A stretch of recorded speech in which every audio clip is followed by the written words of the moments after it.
Hello, everyone. Today we are talking about the cello sonata by Shostakovich in D minor, the second movement.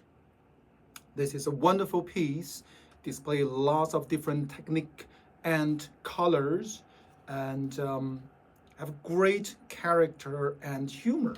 So it's a wonderful piece to play and lots of fun if you master it. So let's let's dive in right away. In the beginning, um, the first motive is very machine-like. I think in lots of Shostakovich music, he have this tendency to imitate sort of repetitive motive for this effect, for this machine-like effect, or a little bit like minimalism, right? So this one bar repeat many times. Just be careful that you have accent on all the beats, not just first beats.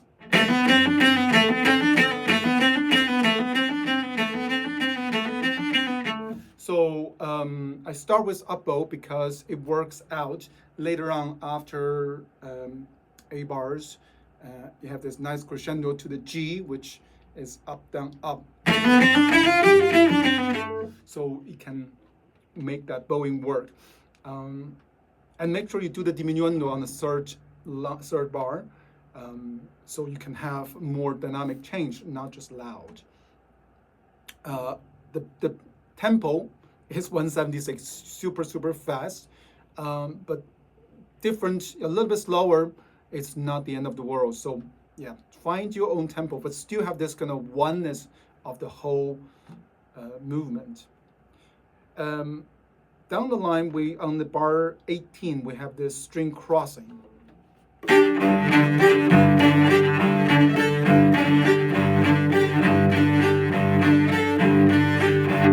So this one, I'm not thinking about crossing the string at all. I'm thinking about double stop. I'm thinking about the G and D together.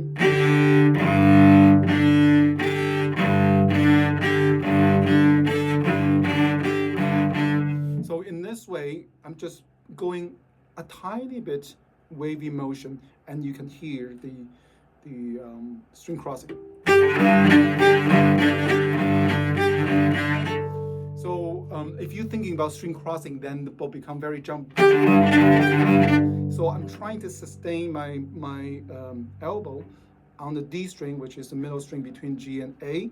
So only a little bit motion from the wrist to make the string crossing work.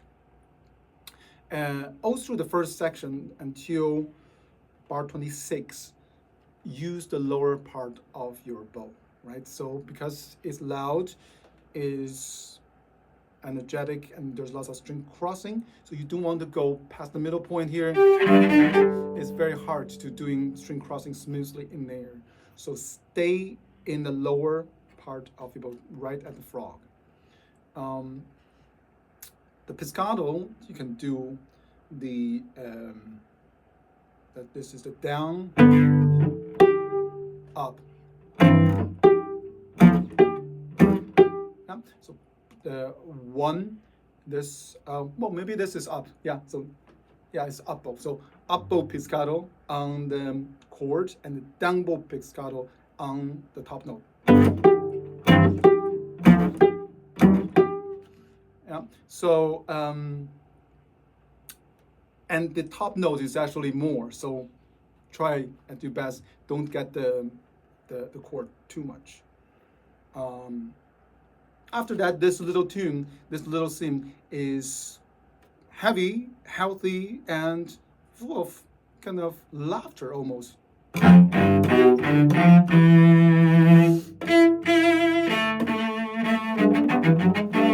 This one is really off the string. Yeah, don't play on the string. There are dots on there, and it's heavy staccato stroke. And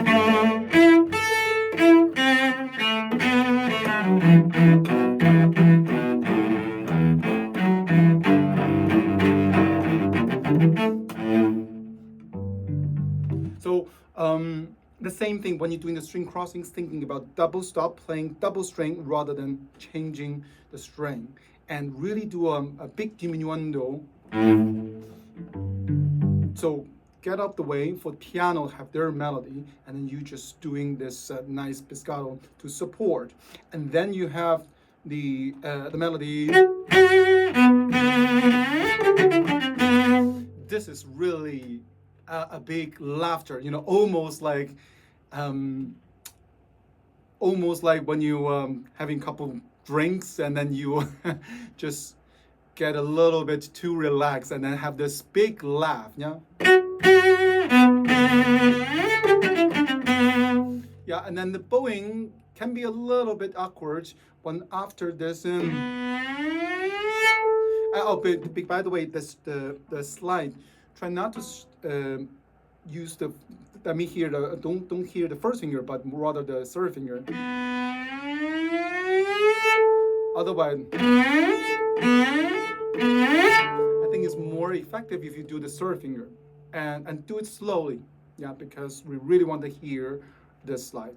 And after the up bow, another up bow, so you don't go all the way to the end of the bow, so you have no bow left.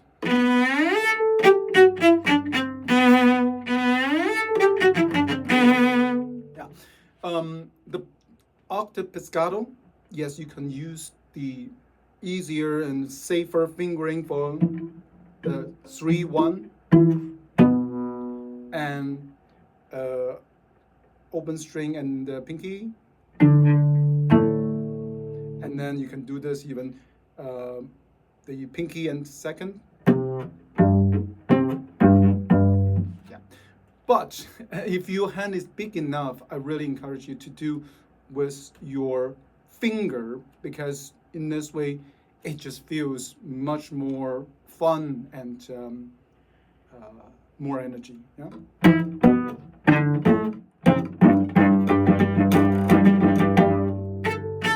So, but if your hand is really, feel very too stretchy, yeah, do that. That's fine. But try to do it still with this very elated mode, very happy and joyful, and almost a little bit wild. Yeah, I think Shostakovich do have this kind of wild side. You know, sometimes can be a little bit crazy. Okay, so you go on to have the same melody. Thumb. 3, 1. So very simple fingering. After here, make sure your bow is closer to the bridge. Too many times when people playing the some position or double stop, your bow is here, and it sounds terrible because the string is not strong enough to support the pressure that you put on the string. So you need to bring it bow towards to the bridge.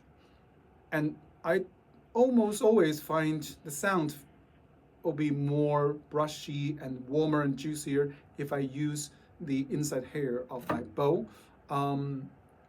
So I don't press too much, but I'm going towards to the bridge, which is number 4 on the contact point numbers. Number 3 is the middle. Number 4 is closer, the one lane closer to the bridge. So and I try to get more open G string. Yeah.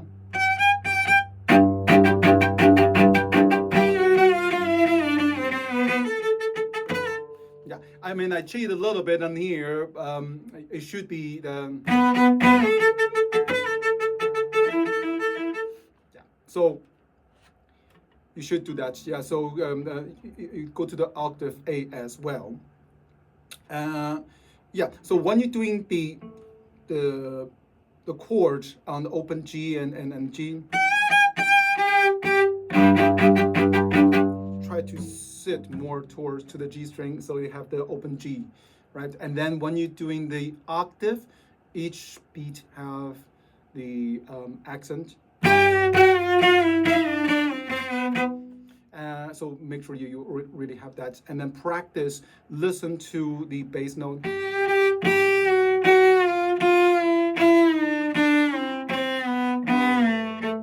So get the bass note really nice and solid, and then just get you third finger really light, and let the third finger find the note itself. And the amazing thing is when you get lots of bass on the lower note for the octave, the top note tends to be much more in tune. So that's a little trick. And then we have this wonderful harmonic passage everybody loves. You can use the thumb. That's very popular. Lots of people do that. Very nice. Or you can use third finger. I mean, I just use my third finger and shift in the inside of the string. Either way is fine. And just use lots of bow and closer to the bridge, and no pressure. Right? Just like every time when you play the harmonics, and really make this like kaleidoscope. You know, see all these different colors, and with the piano on top, and then you have the same melody.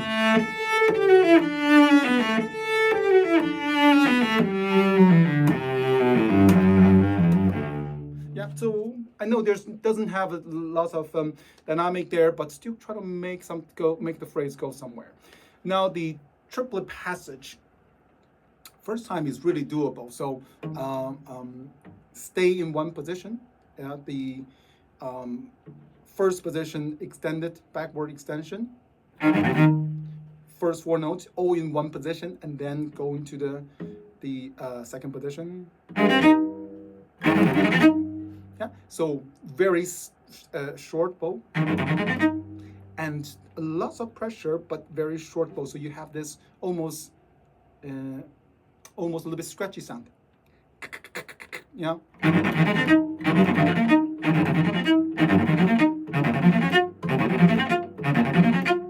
So really, really clear, because it's very hard to make this articulation going through.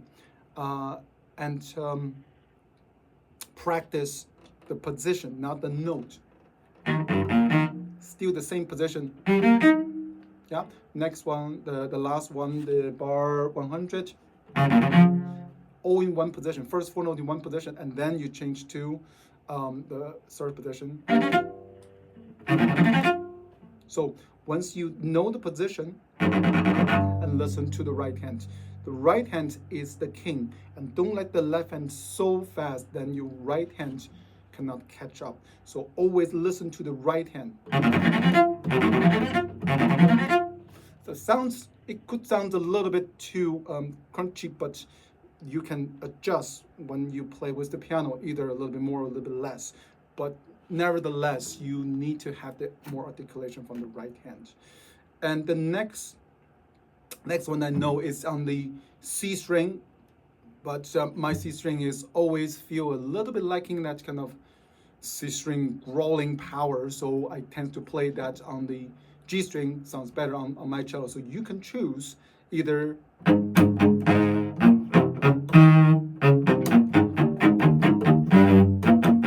C string,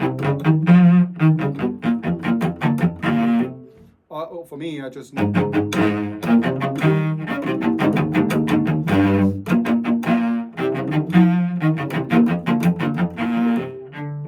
so up to you. If you have a really nice C string, yeah, do use it. Again, we have the same harmonic, and when you go back to the first motive, yeah, you play one octave higher. Everything is the same. Only thing is you need to move the bow towards to number 4, contact point number 4, not 3, not 2. Yeah, otherwise you're gonna feel very, very squeaky. You're gonna use more bow, right, closer to the bridge. Same thing, string crossing. Make sure you doing the in and out bowing. Everything is the same until the very end. The triplet passage is a little bit trickier fingering, but still you can use the same logic. Try to get all the notes in one position. there's 3 notes is in one position, and then you change to a G flat, which is on the lower 3rd position. Yeah, and then this is forte and the marcato, so lots of noise basically. I always think notes we want to hear, but the character of the notes is even more important. So get lots of articulation from your bow. Don't be afraid that sound got a little scratchy, because the piano is just blasting with this melody, da da da da da da da da. So if you're not getting your articulation, just people just don't hear it, and then seeing you doing something silly without even hear anything.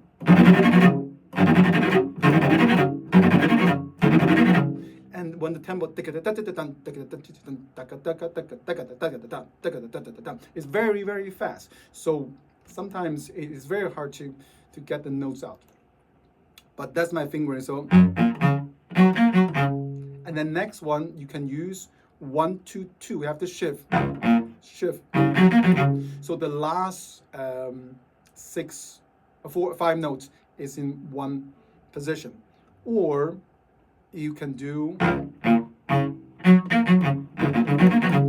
this. For me is a little bit easier because I can feel I'm changing the position on the beat. I'm not changing the position in the middle of the beat. So if your hand feel comfortable, you can try this 1 2 4. It's actually a mini shift, but it feels like you're still in. You can stretch your pinky towards that D flat. Same thing the next 2 bars. And then the 5th bar in 202, you have the D natural. Same thing. Then this one is actually in one position, so very easy. So practice, this kind of articulation as well. Really kind of digging in with your bow, so we can hear the notes. And next one.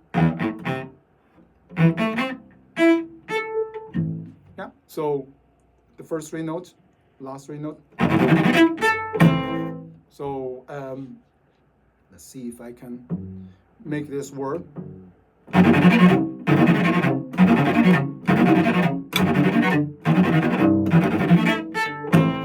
Actually, I didn't do that. But if you really hear, probably that's very quick that you won't be able to hear too much difference. But practice with the right notes and the right fingering, and then you can speed up and with lots of character. So this is all the practice points that I can think of for this wonderful sonata. So if you have any comments, please leave that in the comment section. Until then, happy practice.